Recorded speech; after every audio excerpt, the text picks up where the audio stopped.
అరే రే రే రే రే రే రే రే అరే నీకెందుకు నాన్న నాకివ్వు కడుగుతా కదా. పర్లేదు నాన్న నేను కడుగుతా. నువ్వు చదువుకుని పెద్ద ఆఫీసర్ కావాలరా, వెళ్ళు చదువుకోపోరా.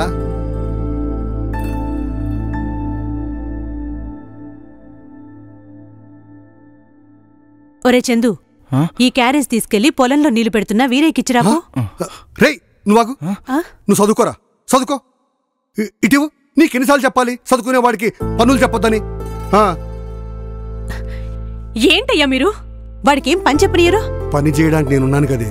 అది కాదండి, ఎదిగొచ్చిన కొడుకు మీకేదో చేదోడు వాదుడుగా ఉంటాడని చిన్న చిన్న పనులు చెప్తున్నా, దానికి మీరు... వాడేం పని చేయనక్కర్లేదు, ఆ కష్టాలేదో మనమే పడదాం. వాడికి మంచి ఉద్యోగం వస్తే చాలు. ఈ బాధలన్నీ మనతోనే పోనీయే. వెళ్ళొస్తా.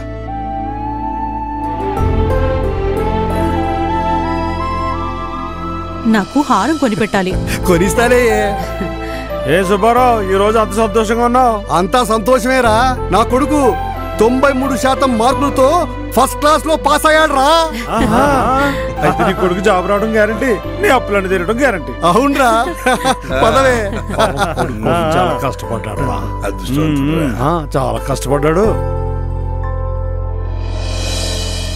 ఏంటి సుబ్బారావు బాధకున్నావు? ఏంటి సంగతి? బాధపడక ఏం చేస్తాడ్రా? 3 సంవత్సరాలైనా ఆడి కొడుకు జాబే రాలేదు. వాడు నిజంగా పాస్ అయ్యాడు లేక పాస్ అయ్యాడని గొప్పలు చెప్పుకుంటున్నాడు, ఎవరు తెలుసా?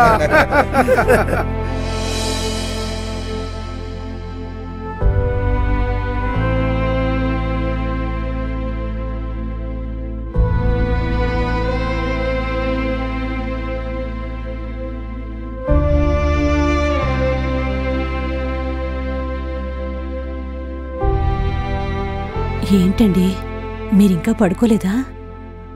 ఏం ఆలోచిస్తున్నారు?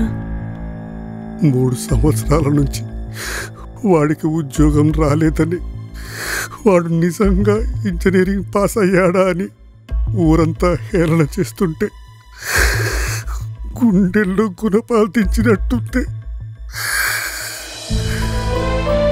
వాడికి ఏదో రోజు ఉద్యోగం వస్తుంది, అప్పుడు చెప్తా వాళ్ళ సంగతి. ఖచ్చితంగా వస్తుందిలేండి, ఏం ఆలోచించకుండా పడుకోండి.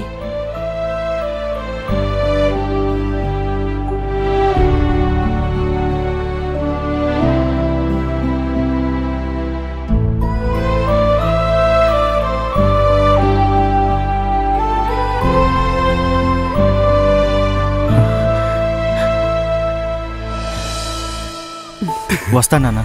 అరే ఇన్నాళ్లకు మంచి ఉద్యోగం వచ్చింది, జాగ్రత్తగా వెళ్ళినా. సరే వెళ్ళొస్తానమ్మా.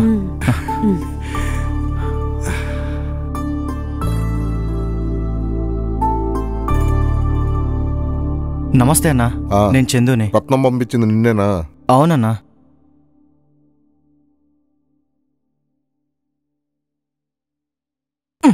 చూడటానికి బాగా చదువుకున్నట్టున్నావు. అవునన్నా, ఇంజనీరింగ్ చదివాను. ఇంజనీరింగ్ చదివి మరి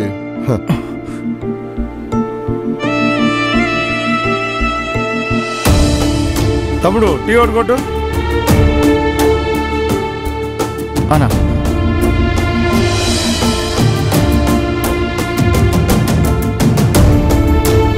బాబాయ్ సరే ఇలారా,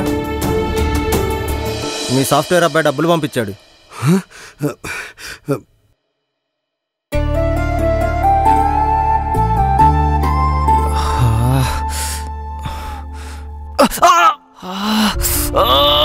అరే చూసుకో, ఇదిగో పట్టుకో, ఇది కట్టుకో.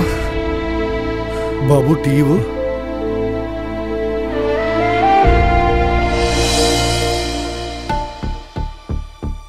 అన్న టీ తీసుకో. అన్న అన్న టీ.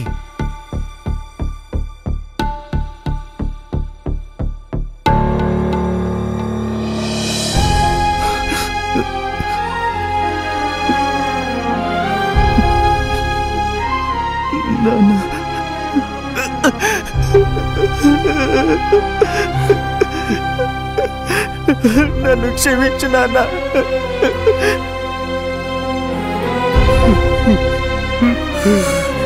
ఇదేనట్రా నువ్వు చేస్తున్న సాఫ్ట్వేర్ ఉద్యోగం?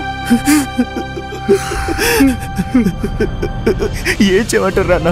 ఊర్లో ఉండి బాధపడుతున్న మిమ్మల్ని చూడలేక, ఇంటి మీదకి వస్తున్న అప్పుల వాళ్ళని చూడలేక, సూటిపోటి మాటలంటున్న జనాల్ని చూడలేక ఊరు వదిలేసి జాబ్ వచ్చిందని అబద్ధం చెప్పి వచ్చేసానన్న. మిమ్మల్ని మోసం చేయలేదు నాన్న. అయినా ఆ తప్పు అప్పు చేసి చదివించిన మీది కాదు, అలాగని కష్టపడి చదివిన మాది కాదు. ఈ తప్పంతా మనం ఓటేసి గెలిపించిన ఈ ప్రభుత్వాన్ని, ఆ నాయకుడిది. కొత్త నాయకుడు వస్తే కొత్త కంపెనీలు, కొత్త ఫ్యాక్టరీలు, కొత్త ఉద్యోగాలు వస్తాయనుకున్నా. ఒక్క కంపెనీ రాలేదు, ఒక్క ఉద్యోగం కూడా రాలేదు నాన్న. అతనికి అనుకూలంగా లేవని రాష్ట్రంలో ఉన్న ఫ్యాక్టరీలన్నీ వెళ్ళగొట్టాడు నాన్న. ఇంకా ఉద్యోగాలు ఎలా వస్తాయి నాన్న? ఏపీపీఎస్సీ నుంచి ఇస్తానన్న 2,35,000 ఉద్యోగాలు ఇవ్వనే లేదు. ఏటా ఇస్తానన్న జాబ్ క్యాలెండర్ ఊసేలేదు. మెగా డిఎస్సీ అంటూ దగా చేసి 5 ఏళ్ల కాలం కేవలం కబుర్లతో గడిపేసి నిరుద్యోగుల్ని నిలువున ముంచేశాడు నాన్న. కూతుర్ని చూడటం కోసం స్పెషల్ ఫ్లైట్స్ ఎక్కి విదేశాలకు వెళ్తాడు, కానీ ఇండస్ట్రీస్ ఇన్వెస్ట్మెంట్స్ తీసుకురావడం కోసం కనీసం ప్యాలెస్ దట్టి బయటకు కూడా రానా ఈ సీఎం.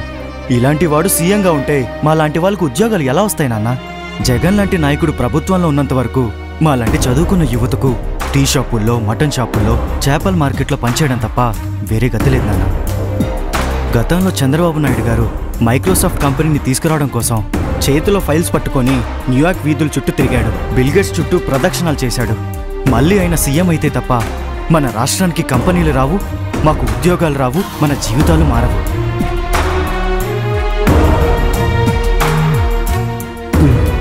నువ్వు చెప్పింది నిజమేరా.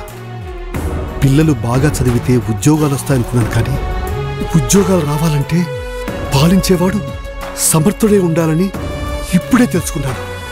ఈసారి అలాంటి నాయకుడిని ఎన్నుకుందాం. మన తప్పును మనమే సరిదిద్దుకుందాం. అవునన్నా.